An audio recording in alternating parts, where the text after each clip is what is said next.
Hey techies, welcome to Purna's Tech Talk. இன்னைக்கு நம்ம ஃபில்டரோட another version தான் பார்க்க போகிறோம். ஸோ நம்ம ஆல்ரெடி ஃபில்டரோட ஃபார்முலா பற்றி பார்த்துருக்கோம். ஸோ இன்னும் ஈஸியான வே என்ன அப்படின்னா Ctrl + Shift + L. ஸோ நீங்கள் அதை ப்ரெஸ் பண்ணிங்க அப்படின்னா உங்களுக்கு இங்கே ட்ராப் டவுன் மாதிரி வரும்.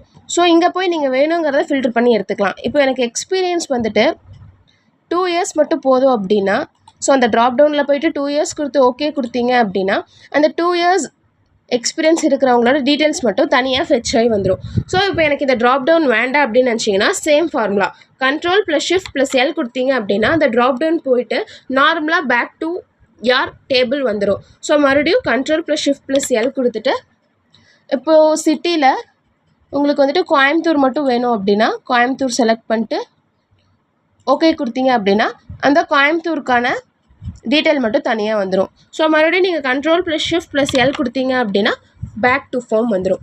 ஸோ ஃபார்முலா தெரிஞ்சுக்கணும், ஷார்ட்கட் யூஸ் பண்ணினா ஒர்க் இன்னும் ஸ்பீடாக இம்ப்ரூவ் ஆகும். So this is the shortcut. So உங்களுக்கு இந்த மாதிரி யூஸ்ஃபுல்லான எக்ஸல் கான்செப்ட் வேணும்னா லைக் பண்ணுங்கள், ஷேர் பண்ணுங்கள், ஃபாலோ பண்ணுங்கள் அண்ட் சப்ஸ்கிரைப் பண்ணுங்கள்.